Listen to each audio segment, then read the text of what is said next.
कि राजधानी के बकुलवन के मनवा तय के बारज धानी के बकुलवन के मनवा तय के बा कि लूटे के बा मछरिया रे पतिए बटा गइल कि भाई बटैले का भइल माइये बटा गइल। उत्तर प्रदेश के पूर्वांचल कुशीनगर जनपद, कुशीनगर के माटी, भगवान बुद्ध के धरती, भाषा इजक के भोजपुरी। आप सबके हम बताएं कि भोजपुरी खाली पूर्वांचल के बिहार के भाषा नहीं, दुनिया में 20 करोड़ लोग बोले वाला जौने भाषा के बा ऊ है भोजपुरी। आज जकरे नाम के आगे ही अगर जो भोजपुरिया जुड़ जाए तो समझल जा सकेला कि उस सामने वाला शख्सियत कैसन होई। आज हम एक ऐसन शख्सियत से आपके मुलाकात कराओ तनी जेके साहित्यकार कहीं, कवि कहीं, पत्रकार कहीं, ये सब से अलग हट के, ये सब से ऊपर एगो बेहतरीन इंसान कहीं, दिनेश तिवारी भोजपुरिया से हम आपके मुलाकात कराओ तनी। सबसे पहले बहुत बहुत स्वागत बा आपके हमरे ये शो में। आप सबन के जो AVR दस्तक के, यूपी न्यूज़ के और डीके बोलता है, हम खुदे तीनों चैनल के बहुत बड़ा अंग्रेजी में कहल जाता फॉलोअर हैं। आपके माध्यम से जे भी ये कार्यक्रम के देखत सुनत बा, सबके जे बड़ बा गोड़ लागत तनी, समहुरिया के राम राम बा, जे छोट बा ओके खूब दुलार प्रेम बाटे। सबसे निमन लागल कि पहली बार तो जेके सुन सुन के यहाँ से लेकर और हम क्षमता जानते नहीं एजा से लेके और कतर और मस्कट उमान ले डीके बोलता है चलत आटे, ये खातिर बहुत बहुत शुभकामना। भोजपुरी के रउरा दरकेच के वहाँ पहुँचा दिल बनी, कम बात बा बहुत। तो दिनेश तिवारी से का आज हम उम्मीद करी कि तनी आवाज़ और टाइट क के हमारे दर्शकन के बढ़िया बढ़िया गीत गवनई सुनई है। का सुनल चाहत नहीं हम तो देखी भोजपुरिया एगो कोलू है जी, आ एमे और जन विचार व्यवहार बऊखी के तरफ बाटे, पेराई तो रस निकलबे करी। तो हमनी खान देखी धरती जी सर बड़ा बढ़िया कहनी है कि बुद्ध के धरती, भगवान बुद्ध के धरती सबके, लेकिन हमन के देखल जा तो जौन भोजपुरिया इलाका बाटे, ये इलाका के जब अंग्रेज के शासन रहे, अंग्रेज गजेटियर में गोंडा से लेके चंपारण के जौन बेल्ट रहे, जौन भोजपुरी, और यहाँ तक कहल जाला जहाँ ले आटा छनाला पूरी ओइजा ले भोजपुरी, तो ओइजा ले भोजपुरी बोले वाला लोग बाटे, बड़ा सम्मानित लोग बा। तो अगर भोजपुरी जाने के होके तो हमन के पहले बाबा भिखारी ठाकुर के जाने के पड़ी, महेंद्र मिश्र के जाने के पड़ी, धरीछन बाबा के जाने के पड़ी, रामानंद राय गंवार के जाने के पड़ी, बहुत नाम बा। लेकिन अब जो नाम एगो बड़ा छछात जो कि हम देवता रूप में माने नहीं, वो अपन ही अंचल के भटई के चंदेश्वर शर्मा परवाना जी हैं, जहाँ के भोजपुरी के गठरिया तैयार कर देनी, वो गठरिया के हमू ढोत तनी और यहाँ के धीरजो ढोत तने, डीके बाबा ढोत तने, तो वह गठरिया संभारे खातिर आज हमके इतना नीमन लागल कि राउर कान्हा मिलल ये भोजपुरी के रूपी डोली के एगो कहारे के रूप में। तो अगर आप सुनल चाहते नहीं देखिए हाल एगो, सबसे पहले तो हम सब खुद के एक तरह से, हालांकि अब वहीं मन में तनी झिझक होत रहा कि हम आपसे कौने में बतियाई बोलेली तो हम बहुत सबे कहला आपो कहली, झिझक होत रहा, लेकिन हम झिझक खोल के ही कहतनी कि आप जितना हमरे चैनल के सहयोगी लोगन के जितना प्यार दुलार शुरुआते में बरसौली, ओकरे खातिर बहुत बहुत धन्यवाद, आभार आपके। एगो बढ़िया तनी गीत होके देखिए हमन के भोजपुरी के लेके भाषा बोली या साहित्य के लेकर बहुत बड़ा बात बा, लेकिन हमारे एगो ई बात बा कि 1995 में देवरिया में विश्व भोजपुरी सम्मेलन पहला बार भइल है, और उन्हें सिंधरन जी रहनी या महाराष्ट्र के एगो वरिष्ठ IAS रहनी सतीश त्रिपाठी जी, तो मैं हमन के जब वॉलंटियर गई रहनी के, तो वो समय हमारा याद बाटे कि अब रौरव इंटर ले पढ़ले बानी तो फणीश्वरनाथ नेहरू के पंचलाइट पढ़ले बानी, तो भोजपुरी के साथ कुछ अंग्रेजी के कुछ देशज जो बोली के प्रयोग भइल है, वह असल है कि 1995 में वो गीत वही समय लिखले रहनी। जैसे आजकल मांग होता है कि भोजपुरी के 8वीं अनुसूची में ये मांग खाली कल गुण नहीं बा, भोजपुरिया बोलो गुण बा। तो वो समय एगो गीत हम लिखले रहनी कि बोली सैया टाइट होके अपन भोजपुरिया जगह चाहे कौनो होखे, गौवा सहरिया बोली सैया टाइट होके। किल्लीलरा माई के हिंदी बिंदी भोजपुरिया, अरे बोलले में लागे ऐसे जैसे बोले कोई लरिया, कि इतना मिठास जैसे मधु के गगरिया, बोली सैया टाइट होके अपन भोजपुरिया जगह चाहे कौनो होखे, गौवा सहरिया बोली सैया। हम टाइट भोजपुरी बोला। बहुत मतलब आपके विषय में जानकारी इतने बा कि दिनेश भोजपुरिया बहुत बढ़िया कवि, बहुत बढ़िया साहित्यकार हैं। खुद के रचना आप करेली या दूसरे के रचना के आप प्रस्तुत करेली? देखिए, जब कवि सम्मेलन में जायल जाला तो अपने रचना पढ़ल जाला, लेकिन जब हमरा कुछ हमरा याद बा कि भरत जी शर्मा जी की हमरा जब कैसेट बनाव कर रहे तो हम अब सोचनी कि अपने पूर्वांचल के खास तौर से अपने कुशीनगर जिला के माटी से अगर केहू नवोदित लिखा था तो ओकर गाना गावल जा। तो गुरुजी परवाना जी के तो गीत गैबे कैली हम, माहुर जरत जेठ घाम बाड़े रे तेता नजर कौने तनिका एकर कंपोजिंग भइल तो अजय तिवारी जी राती के हमका 2 बजे एकर कंपोजिंग होत रहे, तो एक धुन बनौले में कुछ ढेर जौन शर्मा जी गैबे करी हमने कहली के कि माहुर जरत जेठ घाम बाड़े रे तेता नजरिया के खाम बाड़े रे, तेता नजरिया के खाम बाड़े रे। बड़ा उत्कृष्ट भोजपुरी की रचना परवाना जी के है। आ दूसर हमार विद्यार्थी भी रहल बाने, अमित जैसे बाने, अश्वनी दुबे पिंटू रौरे गौवा तन के बगलिया में लैका बड़ा सुंदर बहुत बढ़िया लिखला। वो गीत लिखला रहे कुछ हमें हमरो सहयोग रहे, तो वो गाना बड़ा बढ़िया रहे कि आजकल तमाम लोग अश्लीलता और लेकिन सौंदर्य बोध के जोन गाना पिंटू लिख दिया केहू लिख ना पाई। वो कि अंग अंग उठे कि अंग अंग उठे अंगड़ाई देवर जी, सैया जी के दिहती बोलाई देवर जी।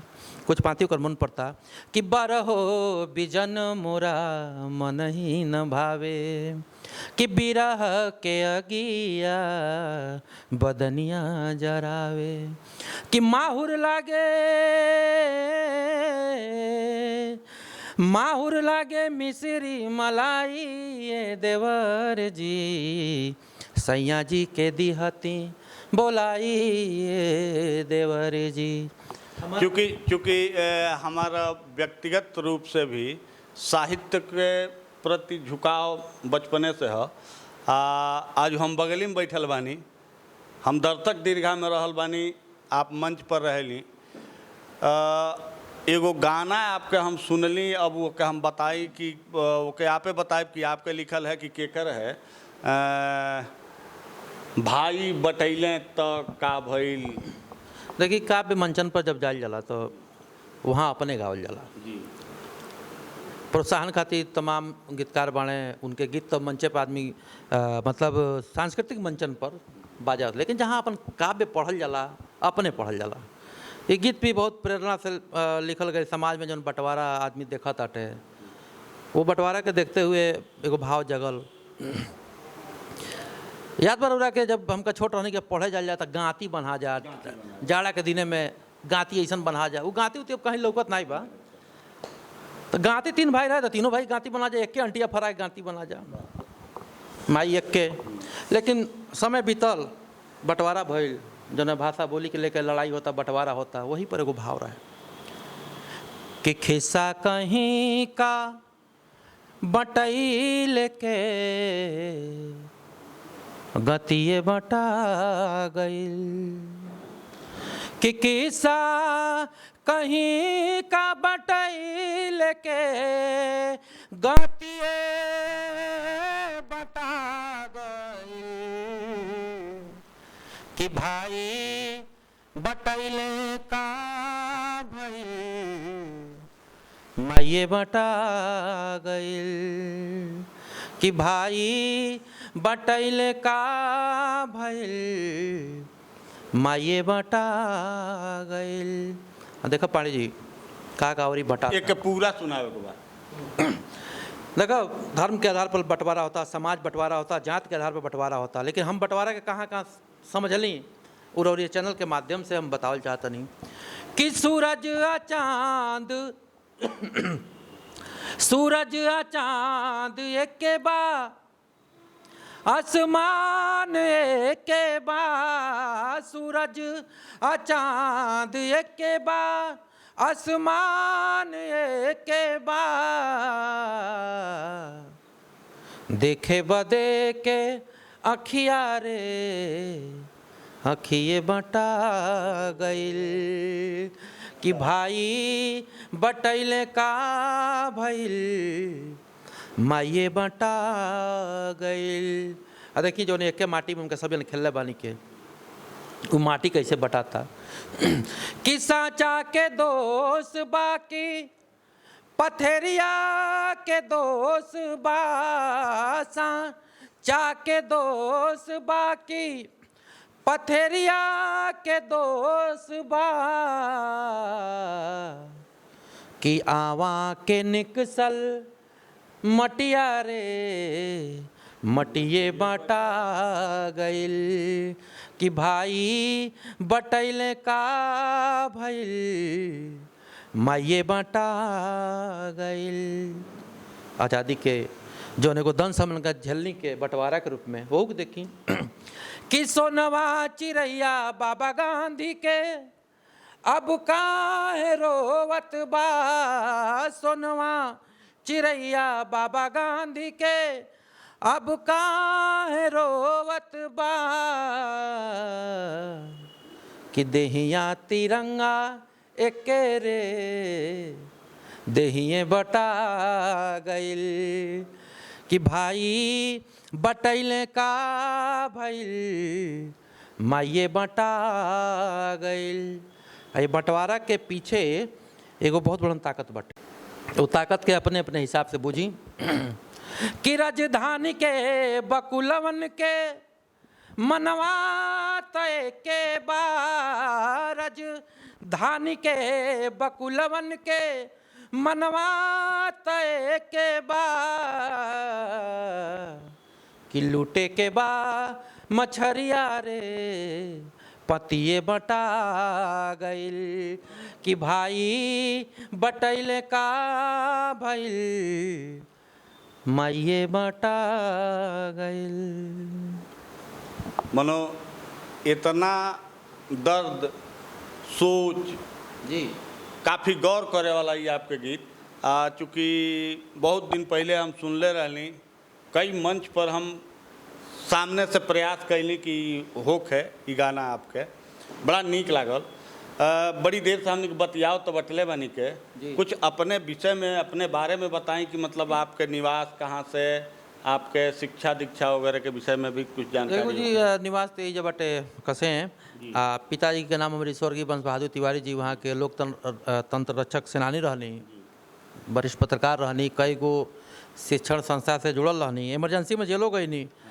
चंद्रशेखर जी से पुरान नाता वो जमाना के, तो हमके लगा तो वो दौर जब गेना बाबू के रहे, राजमंगल पांडे जी के रहे, उग्रसेन जी के रहे, तो वो समय पिताजी सानिध्य वहाँ पाचन कर रहे। तो हमन के याद बा कि दौर में पिताजी के हम कहीं भाषण सुनी तो भोजपुरी में सुनी। तो हमारा गुरु जी को और बात कहे आपके चैनल के माध्यम से कि आखिर भोजपुरिया बोलने में लाजात लोग कहाँ बाटे। हम तो देखे नहीं कि बहुत निमन पढ़ल लिखल बा लोग, बढ़िया लगला। बनारसी देखिए, बनारस के लोग बनारसी के टोन में रहला हमेशा। अपने उनको लोगवा के दिक्कत ई बा कि यहाँ से जब गोरखपुरवा जाए लो तो रिक्शा वाला ढेर पैसा मत ले तो भोजपुरिया बोल बना कर ला लो। बहुत बड़ा बीमारी ही बाटे कि आज देखिए, आज जो रिक्शा वाला सब बोलने में लजाता लोग, वो अपने गाँव के बगलिए कहीं बेचारा प्लान में गइल बा तो मजबूरी में वहाँ रिक्शा खिंचता। दूसरा चीज़ एगो बात और कह दे कि जो भोजपुरी पर अश्लीलता का ठप्पा लागल बा, हम प्रश्न करे वाला रहनी नहीं हम जानते रहे मनोज जो दुकुर उधर जा हरो होता थे इतना बढ़िया चैनल साथे बानी महाराज बुझाई नहीं। तो अश्लीलता के जो ठप्पा लगाता, अश्लीलता का ठप्पा तो हमरा बुझाता कि कोनो ऐसा आंचलिक भाषा बोली नहीं बा जो ने के मूवी बंद होके का कहल जाला एल्बम बंद होके तो में नहीं बाटे, पंजाबों में बा, सगरी भाषा में बा। लेकिन भोजपुरी में अखरा ले जानते नहीं कहाँ है। जैसे मान ली कि रौरा और भुजिया चाउर खाता नहीं, चारवा चाउर खाता नहीं, और वही में दाँते में कंकड़ कर देख के पर लागे। कहाँ नदिया के पार के गाना काने में सुनाता, कहाँ गीत मांगर ब्याह शादी किया, वही में जो नहीं नौका नौका प्रातः स्मरणीय जो लोग आयल बालू। मैंने सोची कि डीजे पर जो जितना निमन निमन यहाँ सब भोजपुरी के सेवा करतनी के, मतलब कौन कौन बात कहीं रौरा अब वो कहे लायक बाना है, शर्म आवत हटे। और शर्म ही हमारे आवता है हम ऐसा अंचल कहीं के कि जितना लोग अपना पुरनिया लोग महान सेवा के लिए, लेकिन वो लोग तो बहुत निमन तब नमन के बुढ़िया माई या पुरनका पीढ़ी के मतलब माई बहन बालो की जो अपनो मांगलिक गीत में नहीं, ये अश्लीलता के खिलाफ जो आप बात कहनी है कि अश्लीलता चावल का कंकड़ बा, आपके का लागत था कि खाली वो गाय के दोषी बने? देखिए एक खातिर तो बढ़न बाजार दोषी बा, लेकिन हम एक बात रोज कहत नहीं, जैसे हम भगवान बुद्ध के धरती कहीं के ना, भगवान बुद्ध के प्रतीत समुत्पाद के शिक्षा हुए मध्यम मार्ग के। जैसे हम लोग गरियाई तो बुद्ध भगवान सामने के हुए यहाँ गरिया तो कहने हम तार गरिया लेत नहीं बनी, तो हम सुनबे नहीं करो तो कहाँ से चली। जबरन ने सुनाल जाता जी गाँव में डीजे बाय तटे, जब अश्लील गाना बात वही समय के बूढ़ पुणे ने रोक देबा वो का बजाओ तड़ो, तो रुकी कि ना रुकी तनिको? ई रोके चाहिए ना, कहीं ऐसा सुना हाय डीके बाबा रोकते न बाने, हाय के हलुक भी तनिका पर एगो मुहिम चलाओ लेके हाय मुहिम चलता तबे दिनेश तिवारी रोड लगवाइले। हां ई तो जान ली कि हम तोरा रंगुरी पकड़े चलता नहीं, आप लोग बढ़न के ताकत बा। हाय 3 गो जकरी ए बी आर 10 तक ए महाराज है हन भैसन बोले वाला के सामने आईडी रो खड़ा कइले बानी, तो हम हेन को मुंह नहीं बोलो देखे समन बोलता नहीं। तो जब टारगेट रोक देव कि हम अश्लील गाना ना सुनी, सबसे बड़ा मतलब कैसे करेजा लोग के होता कि गांव में बेटी बहन छते तो बाड़ी सुना उहे गाना लोग बजाओ चल जाता टे। यही बतिया करता ये बताई आज वो कुछ हो के हमन के यहाँ जो बियाह के गीत शुरू होला कि निबिया के डाली मैया झूलेली झूलनवा हो कि झूली झूली ना कि मैया मोरी गावेली गीतिया हो कि झूली रे झूली ना। ऐसे हमन के बियाह के मांगलिक कार्यक्रम के शुरुआत होता रहा। फिर गाना गावल जाई, वही में तनी मनी परछावना के गीत होई, पचमंगरा के गीत होई, माटी कोड़ा के गीत होई। उकुल कहाँ अब तो लेडीज संगीत आइल बा, ये बनना ये बन्नी, पंजाब का बनना, दुकहा का बन्नी, ठन्नी कन्नी, ये सब कहा जी हमन के अपन परंपरा बाटे। ये बताई रौरा गोरखपुर से आगे दिल्ली में जाके रौरा का अपन परिचय देव कि कौन संस्कृति बार लगे सामयाना चो अब एक आगे हम नहीं बढ़ब। असैया मारेला गरैया मछली यह दिल्ली हम जा कहो। आप मारिसट टिंडार गुयाना नीदरलैंड जब जाएंगे, नीदरलैंड के हमारे मित्र राजमोहन वो क्या गाते हैं, हमके चाही भूजल भात, हमके चाही भूजल भात। नीदरलैंड के सबसे पॉपुलर गाना हमके चाही भूजल भात हो। शकीरा के नाम सुन ले हो खब, शकीरा अपने यहाँ के लोकल गाना गावेली, लोकल टंगाली, हमन गौते नहीं बने। आ वही चीज़ जब दूसर केहू प्रयोग करता, राज कपूर प्रयोग करता नहीं चलता मुसाफिर मोहिलियो रे पिजड़े वाली मुनिया। हाँ चाहे पिपली लाइव देखी, सखी सैया तो खूबे कमात है, वो प्रयोग करते तो निमन लागता।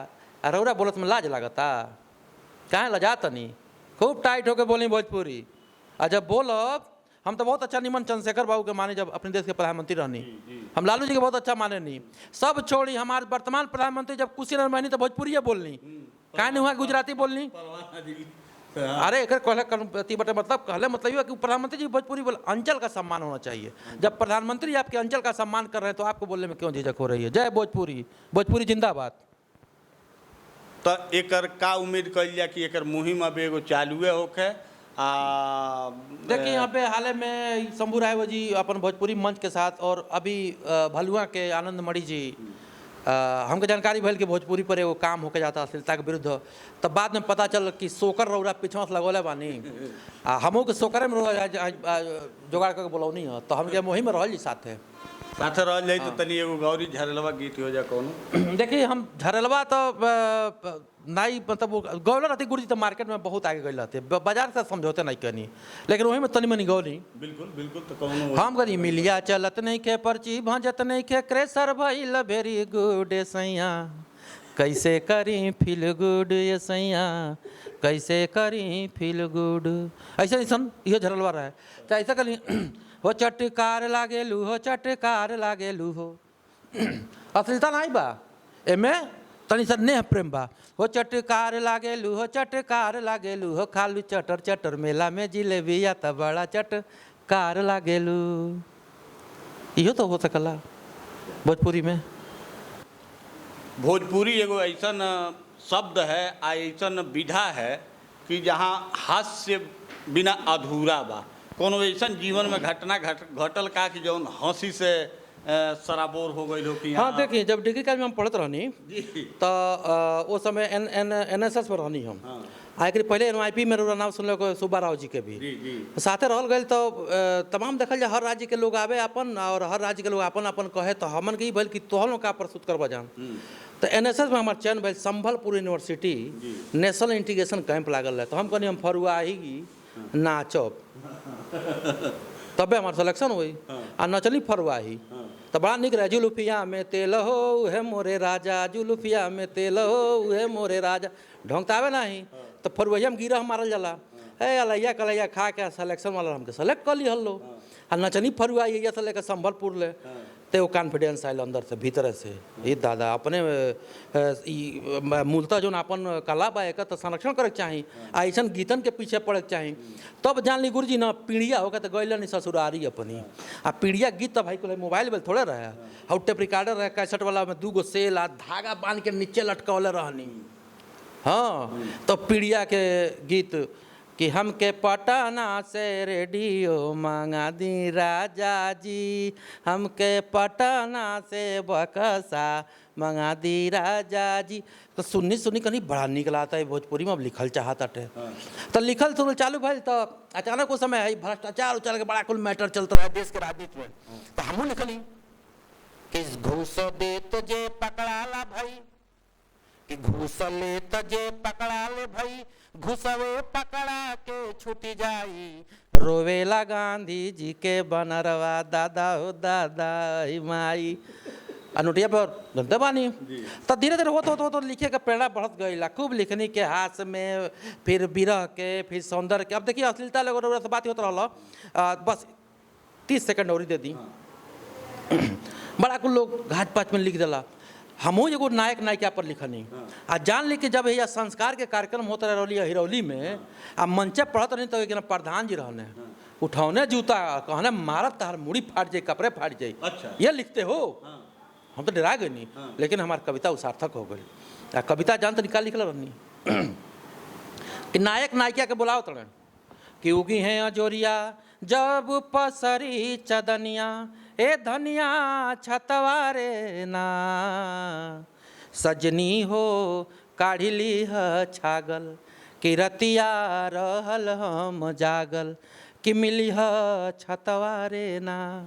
आमंत्रण आ गए, बुलावा आ गए। बात का होता कि बतिया कैली जाई गौआ जवार के, कि कैसे चलत बाटे नीति सरकार के, कि नलखम्हा बिजली असो के तना गड़ाइल, का भइल धन जौन पोखरा बिकाइल, कि केतना लगौलस धनवा केतना चबैलस पर धनवा रे ना, सजनी हो काढ़ी लीह छागल, कि रतिया रहल हम जागल, कि मिली ह छतवारे ना। प्रधान जी खाली प्रधान के नाम लिए परिचय आ गई। हाँ हम समसामयिक समस्या पर उस समय ये कुल चलत रहे, तो वही पर पढ़ दुनिया गाँव के साथ सोची ना कि कोनो नायक नायिका के बुलाई तो गाँव की समस्या की बात करी, वही कुल बतियौलत। हाँ तो वहाँ के मतलब बुझाइल गए, ठीक है कह दे तो ठीक है कह लेकिन हमारा कविता सार्थक हो गई। और आज वो कोनो मंच पर जाए लें तो लोग कह दिनेश जी अपन छागल वाला कविता सुना दी। हाँ तो वही कविता रहा। दिनेश तिवारी भोजपुरिया जी बड़ा अच्छा लागल। आप चूँकि समय के भी मर्यादा बा, आपके फिर जरूर जरूर जरूर हम अपने चैनलन पर ले के प्रयास करब। तनी 2 शब्द हमारे चैनल के प्रति संदेश। देखिए हमके बहुत अच्छा लागल बिहार दस्तक, यूपी न्यूज़ और डीके बोलता है। हम खुद आपके क्या बोल जाए सब्सक्राइबर हैं, हम खुदे वहीं। अच्छा। हाँ आप लोगों की फॉलोइंग संख्या सबसे बड़ा बात ही बना कि देश जैसे विकास श्रीवास्तव बने, और कुशवाहा जी का हुआ हुए जो कन्हैया कुशवाहा जी आपके तो खैर तो देखनी ऊखी के रस पेरत में आप लोग देखनी पुल पुलियानी अच्छा लगेला कि मतलब जो लोग कलाई वो का खोजला शूट करे वाला स्थान खोजला वो सब बढ़िया बढ़िया रोला पाचन खेते में बारी में नहरी किनारे मजा आगल देख के बहुत मजा आवला एकदम बुझाला कि घर ही के तब बुझा तैयार था। तो दिनेश तिवारी भोजपुरिया के फिर अगला कार्यक्रम में अगला प्रोग्राम में हमनी के ले आवल जाई। अब दिहल जा हमनी की इजाज़त। विकास श्रीवास्तव सहयोगी के रूप में, कन्हैया कुशवाहा जी सहयोगी के रूप में, आ सुंदर संयोजन जेकर रहल है पंकज कैमरा के पीछे, डी के पांडे के दें इजाज़त। सादर प्रणाम।